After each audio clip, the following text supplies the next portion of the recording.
Brought to you by Agilus Diagnostics.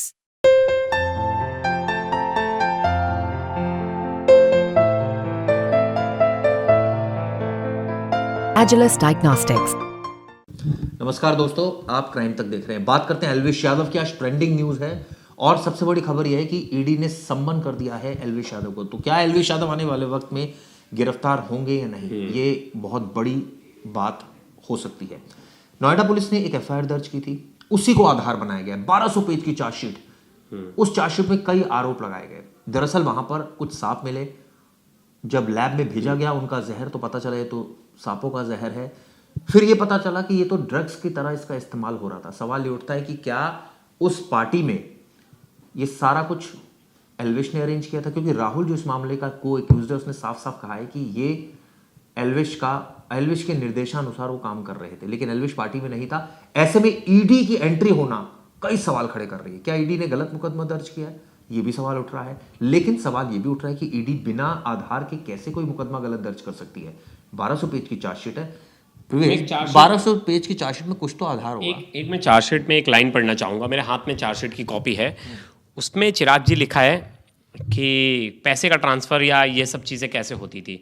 तो इन्होंने राहुल के बारे में बताया है कि इस माध्यम से आपने गूगल में नाम प्रोफाइल पोर्टल पर राहुल पार्टी के नाम से सेव रखा था राहुल ने। हाँ, इस माध्यम से एल्विश यादव से जुड़ा और एल्विश यादव के प्रोग्राम में भी कई बार जहरीले सांपों को और सांपों के जहर को लेकर गया था। कई बार इसके लिए मुझे अच्छे खासे पैसे मिलते थे। मैं नोएडा के अतिरिक्त और भी जगह एल्विश यादव की पार्टियों में गया था। जो सच्चाई थी साहब मैंने आपको बता दी। मैं गरीब आदमी हूँ। मैं पैसे के लालच में एल्विश यादव के कहने पे काम कर रहा था और उस दिन भी एल्विश यादव का ही नाम लेकर बुलाया गया था, इसलिए मैं चला गया था। ये बात चार्जशीट में लिखी है कि राहुल ने ऐसा बोला है कि मैं एल्विश के बोलने पे पैसे लेके काम कर रहा था और पैसे का लालच था, इसलिए मैं काम कर रहा था। और बहुत सारे पार्टियों में मैं जहर लेकर गया था और उन जहरों के बदले मुझे पैसे मिले थे। चिराग जी, दो चीज़ इसमें। कुछ दिन बाद राहुल का बयान आता है। ये चार्जशीट के बाद राहुल सब बेल पे बाहर है, जितने भी आरोपी हैं उसमें एल्विश भी जेल पे बाहर है। तो कुछ दिन बाद राहुल का इंटरव्यू होता है। एक चैनल उसका इंटरव्यू करता है उनके गांव में जाके। तो राहुल बोलता है कि मैंने ऐसी कोई स्टेटमेंट दिया ही नहीं। तो आरोपी ऐसा बोलते हैं, इसमें कोई नई बात नहीं है। आरोपी ये थोड़ी कहेगा जी हाँ मैं दोषी हूँ। अगर वही बोल देगा तो केस ही खत्म हो जाएगा, सारा चार्ज की स्टेज पर ही हो जाएगा। तो ये आरोपी के बोलने से कोई मतलब नहीं है। आपको स्टेटमेंट को प्रूफ करना पड़ेगा। क्या चार्जशीट में कोई पैसे के लेन देन की चीज़ें लगाई गई हैं? क्या एल्विश यादव ने पैसे दिए थे राहुल को या इनडायरेक्टली किसी से पैसे दिलवाए थे? तो ये उठता है कि ये सांप लेकर कौन आता था, बताइए। और राहुल के सपेरे कौन मंगाता था? कौन मंगाता था? किसी ने भी नहीं मंगाया। मंगाया किसने? नहीं, जो सीबीआई की इसकी चार्जशीट कहती है नोएडा पुलिस की, वो क्या कहती है कि कौन मंगाता था ये? इनके हिसाब से मतलब जो लिखा है उसमें एल्विश यादव, बिल्कुल ठीक है। वो किस लिए मंगाता था? अब उसमें लिखा है सांप के जहर के लिए। क्या वो आगे सेल परचेस करता था? लिखा है इसमें, लिखा है। तो इसका मतलब मनी लॉन्ड्रिंग है।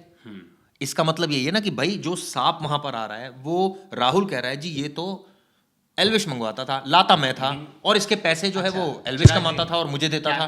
क्या कोई बातचीत की रिकॉर्डिंग या कोई स्टेटमेंट है? वही मैं जानना चाह रहा हूँ। 1200 पेज क्या बोलते हैं? 1200 पेज? क्या कोई प्रूफ जो है? नोएडा पुलिस की जो 1200 पेज की चार्ज, अब 1200 पेज लिखने में भी बहुत टाइम लगेगा प्रवेश, बड़ा टेक्निकल सोचो। कुछ दिन बाद हमारे हाथ में इस चार्जशीट लग जाएगी। हम कुछ दिन बाद हमें ये चार्जशीट पूरी मिल जाएगी। हमारे पास अभी कुछ पन्ने, हम उसमें देखेंगे क्या पुलिस ने कोई ऐसा एविडेंस लगाया है जिससे पता चलता है कि पैसे का लेन देन हुआ है, या ओरल कम्युनिकेशन या फ़ोन पे बातचीत हो रही थी, उसका कोई कम्युनिकेशन रिकॉर्ड है राहुल एल्विश के बीच में? अगर नहीं हो रही थी तो पैसे का लेन देन किसके बीच में था, या सिर्फ हवाई बातें लिखी गई थी चार्जशीट में? क्या कोई पक्के सबूत हैं? और अगर ईडी भी इन्वेस्टिगेट कर रही होगी तो ईडी को मैटर नहीं करता कि पैसे मिल जाए या कुछ मिल जाए। उन्हें तो बस ट्रायल बनाना है कि अगर आप ट्रायल का हिस्सा हो, आप उस मनी ट्रेल का हिस्सा हो, तो you are the part of the case. जैसे अरविंद केजरीवाल केस, उसमें पैसे मिले थोड़ी ना, उसमें कोई पैसे नहीं, नो रिकवरी। वहां ये प्रूव हुआ कि किकबैक्स लिया गया, साउथ कैंप से लिया गया, ये यहाँ बटा, जिसने बांटा उसके अकाउंट में, हाँ एक मिनट, हवाला के जरिए, इतना तो प्रूव कर चुकी है वो ईडी। अभी प्रूव नहीं हुआ है, वो कोर्ट डिसाइड करेगा प्रूव हुआ है कि नहीं, मैं तो इनका आरोप है, ईडी का आरोप है। ईडी का आरोप यहां तक बात वो बता चुके हैं। लेकिन जब ईडी ने एल्विश के केस में दाखिल किए तो उन्होंने भी कुछ ना कुछ तो आधार बताया होगा ना, कोई ऐसे एसएमएस या कोई ऐसा ट्रेल। देखिए वहां सांप मिल गए ये तो कंफर्म है, इससे पहले क्या कभी यूज हुए थे वो मिलेंगे नहीं, मुझे नहीं पता। इससे पहले जो सांपों का इस्तेमाल हुआ तो उससे जो कमाई हुई वो कहाँ गई, उसके बारे में बताइए। इस जो सांपों का सारा ये जो इस बार का केस था उससे जो कमाई हुई वो कहाँ गई। भाई आपने अगर सांप मंगवाए तो भाई कितने पैसे कमाए, किसने मंगाए, कहाँ से मंगाए, पूरा बताइए। एक चीज, दूसरी चीज ये हो सकता है कि भाई जहर का इस्तेमाल पहले अगर किया गया हो तो खत्म हो गया मामला, लेकिन भैया मनी ट्रेल तो आप बताएंगे, एस्टेब्लिशमेंट तो प्रूव करेंगे एक दूसरे से। यही काम ईडी ने किया है, यही काम नोएडा पुलिस ने चार्जशीट में किया है कि उन्होंने एस्टेब्लिश ये प्रूव कर दिया कि आपस में कनेक्शन है भैया इनका। 1200 पेज आप क्या लिखोगे, चिराग जी क्या लिखोगे? मैं तो जानना चाह रहा हूँ 1200। देख हम यही प्रवेश, मुझे अच्छी तरह याद है, हम ही यहाँ बैठकर डिफेंड कर रहे थे एक टाइम पर एलविश यादव को और बोल रहे थे कि उसका रोल नहीं है, उसको बेल मिलनी चाहिए, और मिली थी बेल। लेकिन अब हम ही ये बोल रहे हैं, मैं तो कम से कम ये बोल रहा हूँ, मुझे आपका नहीं पता, कि 1200 पेज की चार्जशीट है, बिल्कुल, तो कुछ ना कुछ तो ऐसा है जो अभी हमारे हाथ में नहीं है, क्योंकि नोएडा पुलिस नहीं दे रही है। नहीं दे रही, छुपा भी रही है, कोई नहीं, चीज़ें मिल जाएंगी चिराग जी।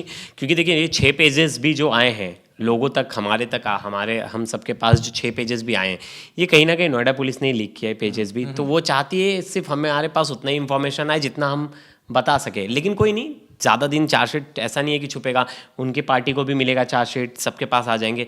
तो चार्जशीट में ये देखने वाली बात होगी कि क्या कोई कनेक्शन है, क्या पैसे का लेन देन का कोई भी सबूत है उसमें।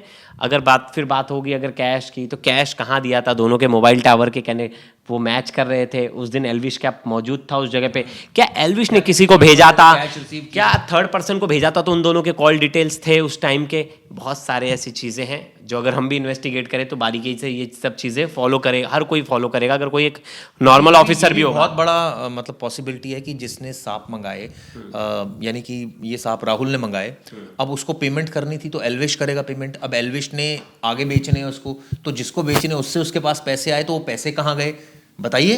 ये तो नोएडा पुलिस बताएगी वो पैसे कहाँ गए। ठीक है, अगर वो खर्च हो गए तो ये बताइए खर्च हो गए, लेकिन जिससे आपका कनेक्शन था उसके बीच में और आपके बीच में कुछ कनेक्शन तो दिखाओगे आप, कि हाँ जी ये देखो ये बातचीत हो रही है इन सब की, ये देखिए टावर सेम आ रहे हैं, ये बातचीत हो रही है। और जो एसएमएस आए हैं क्या वो डायरेक्ट एसएमएस एक दूसरे को करे गए हैं कि मुझे वेमन चाहिए, स्नेक वेमन चाहिए, या फिर कोई कोड वर्ड में बात हुई है, ये भी बहुत मैटर करता है। बिल्कुल बिल्कुल, बहुत। और ये जो पैसे आए हैं, ऐसा तो नहीं कि किसी एक्स बात हम दोनों के बीच में डील हो रही है, पैसा किसी और के पास ट्रांसफर हो रहा है, ऐसा भी संभव है, हो सकता है। तो बहुत सारी ऐसी चीजें, तभी ईडी का रोल इसमें सामने आया कि भाई ये तो अगर प्रोफेशनली कोई एक जिम्मेदार पुलिस, मैं कहूंगा नोएडा पुलिस, अगर इस तरह की बात कह रही है, ईडी अपनी काम अपने बहुत ही जिम्मेदारी से ईडी करती है। मैं देखा हूँ, मैं देख भी रहा हूँ, महाराष्ट्र में बहुत सारे शिवसेना लीडर्स थे, बहुत सारे लोगों के खिलाफ ईडी के केस थे, और बहुत सारे लोगों को क्लीन चिट भी दे दी गई है। तो बहुत ईमानदारी से तो काम कर रही है, तो मैं जोर दे के बोलूँगा ईडी बहुत ही ईमानदारी से काम करती है, और वो देखने भी मिल रहा है, और आगे भी देखने मिलेगा चिराग जी, और कितने जन लपेटे जाएं इसमें। लेकिन सवाल वही है कि क्या मनी ट्रेल हुआ था, क्या पैसे की लेन देन थी, क्या बड़ा नेक्सस चला रहा था एल्विश यादव। क्योंकि अरविंद केजरीवाल वाले केस में मुझे अच्छी तरह याद है प्रवेश, उसमें दिखाया गया कि 45 करोड़ रुपए, 10 करोड़ इसने दिए, 15 करोड़ उसने दिए। एक मिनट, वो पैसे इसके चैनल के थ्रू, अंगाड़िया के थ्रू आए, और वो उसकी स्लिप्स मिली कि ये स्लिप्स हैं, और ये पैसा चनप्रीत को गया, और चनप्रीत ने गोवा के इलेक्शन में इस्तेमाल किया। ये पूरी ट्रेल ईडी ने बताई, तभी अरविंद केजरीवाल को गिरफ्तार किया, क्योंकि उनके लिंक दिखा दिए। क्या इस केस में ईडी जो इन्वेस्टिगेशन नोएडा पुलिस की है, क्या इस तरह के लिंक स्टैब्लिश हो रहे हैं? क्योंकि केस तो एक ही होगा, लिंक तो स्टैब्लिश करना ही पड़ेगा। चिराग जी आपको याद होगा, तो कोर्ट ने कहा था एक सेक्शन को लेके पुलिस कंफ्यूज थी, जिसमें था सेक्शन था, वो सेक्शन कहता था कि ड्रग्स की खरीद फरोख्त, तो सुनिए ड्रग्स की खरीद फरोख्त, वो सेक्शंस नोएडा पुलिस को तभी हटाने पड़े थे, क्योंकि जो कैटेगरी ऑफ ड्रग है वो डिफरेंट है। ये कैटेगरी वो एनडीपीएस में इसको काउंट नहीं करेंगे, ये जो कैटेगरी है डिफरेंट है, इसीलिए वो एनडीपीएस पर कोर्ट ने ऑब्जेक्शन किया था कि भाई ये तो आपने बहुत मतलब हार्ड सेक्शन लगा दिया। जो सबसे मेन चीज था, जो सबसे मेन चीज था कि लेन देन वाला, कि क्या ड्रग्स की स्मगलिंग लेन देन करता है, तो ड्रग्स की, फिर लेन देन, तो ये तो पता ही लग गया कि ये वो वाला ड्रग्स नहीं है भैया, दूसरा ड्रग है। तो इसकी लेन देन हो सकती जो है। भी हो लेन देन हो, लेकिन लेन देन में वो सेक्शंस हटाने पड़े थे। जब कोर्ट के ही कहने पे वो सेक्शंस हटाने पड़े, तो अब मुझे लग रहा है कुछ नया मिला होगा चार्जशीट में, या तो ईडी को कुछ नए सुराग मिले होंगे जिसके बिना पर कि ये केस दर्ज किया गया है और समन देकर बुलाया गया पूछताछ में। अब देखना पड़ेगा क्या आगे होता है, इस पर हमारी नजर रही। हम कल भी इस पर वीडियो करेंगे अगर आज हमारे व्यूज अच्छे हैं, क्योंकि हम इसमें चार्जशीट की एक एक लाइन आपको पढ़ के बताएंगे कि आखिर नोएडा पुलिस की चार्जशीट क्या कहती है। धन्यवाद। धन्यवाद।